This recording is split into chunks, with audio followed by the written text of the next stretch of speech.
January 1967, Coatesville, Pennsylvania. My father's name is Terry. A very close friend of Terry's growing up in Coatesville, Pennsylvania was a kid named Chipper Teetie.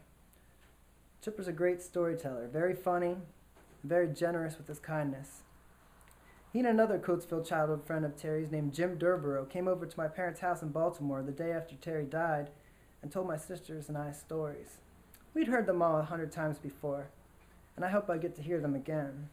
Me and my sister's favorite story is about the time Terry joined the circus.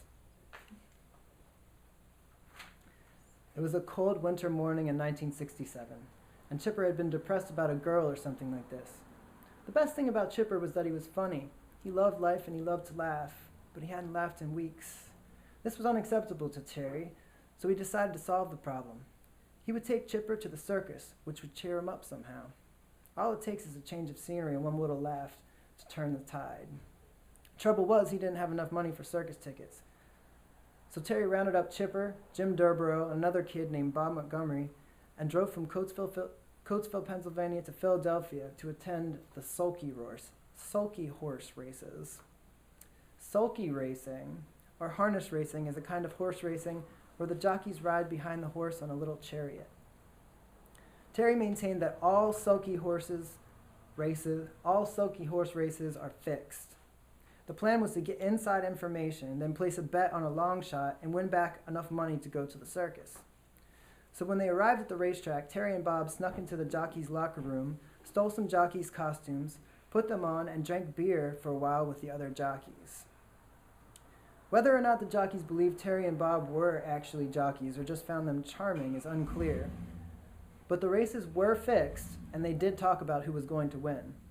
Terry and Bob left the locker room, put back on their street clothes, and strutted confidently to the betting booth with all of their collective savings of $8. They placed $8 on a horse called Frankenstein, who hadn't won a race in quite some time, and the odds maker's odds reflected that. Terry and Bob then rejoined Chip and Jim to watch the race. Lo and behold, old Frankenstein came through with the victory, and Terry was very pleased with himself. He went back to the window and picked up his winnings, more than enough to buy 4 circus tickets. Chipper, however, still seemed sad. He was sad on the ride to the circus and all through the pageantry of the lions, tigers, elephants, and clowns, even though they had front row seats and a case of beer. Chipper wanted to go home. Never one to give up easily, Terry said, "No, Chipper, we're not going home. You'll miss the finale. You stay right here and watch carefully." 15 minutes later, the finale began. A marching band played, and all the lions, tigers, lion tamers, bearded ladies, and clown after clown after clown came out in a procession that ambled slowly by the front row seats of Bob, Jim, and Chipper. There was no sign of Terry, though. They grew concerned that he'd been caught doing whatever he was up to and locked in the jail that was rumored to be kept for circus drunkards in a pit below the tent. As this anxiety set in, the marching band played a crescendo. Then the music finished with a drum roll, and the lights went down. After a tense moment of quiet darkness, a spotlight shone down at the empty end of the ring, and a lone snare drum began to roll once more. Then out of the darkness and into the light came a very familiar-looking clown riding on the back of an elephant. The crowd cheered, and the lights came back up, and all the circus performers paraded out of the ring. The clown on the elephant rode out last, and on his way past Chipper's front row seat, he pointed. Relieved and amazed, Chipper began to laugh. When Chipper tells this story, he always concludes by saying, "When Terry got back to where we were sitting, he was still wearing the clown costume. I asked him, I said, 'Terry, how the hell did you do that, man?'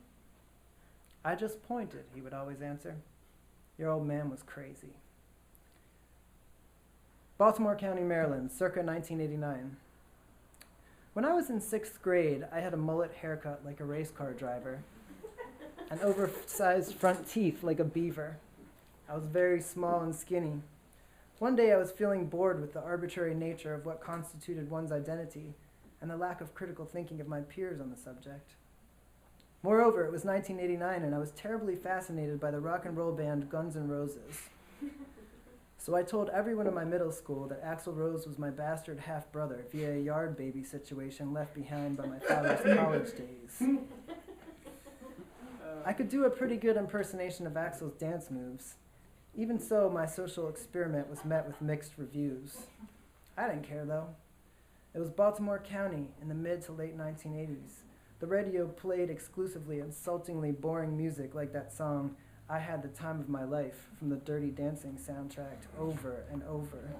I hate that song a lot.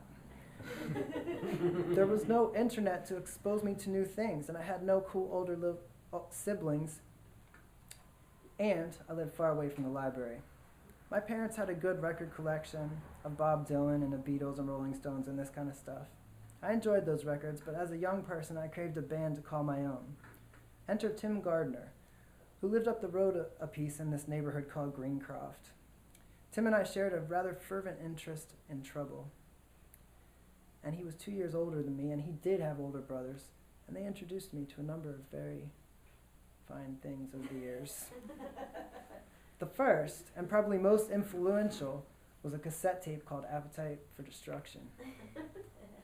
What a thrill it was to finally hear evidence that some part of the culture cared for me.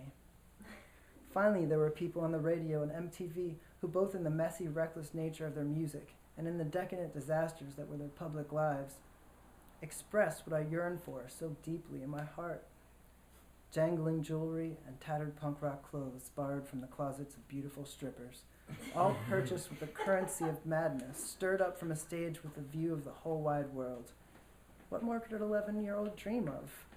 I knew that was the pinnacle, and I loved the way that Axl was, when he was photographed, he'd give that inimitable smirk right into the camera, like he knew I knew it too.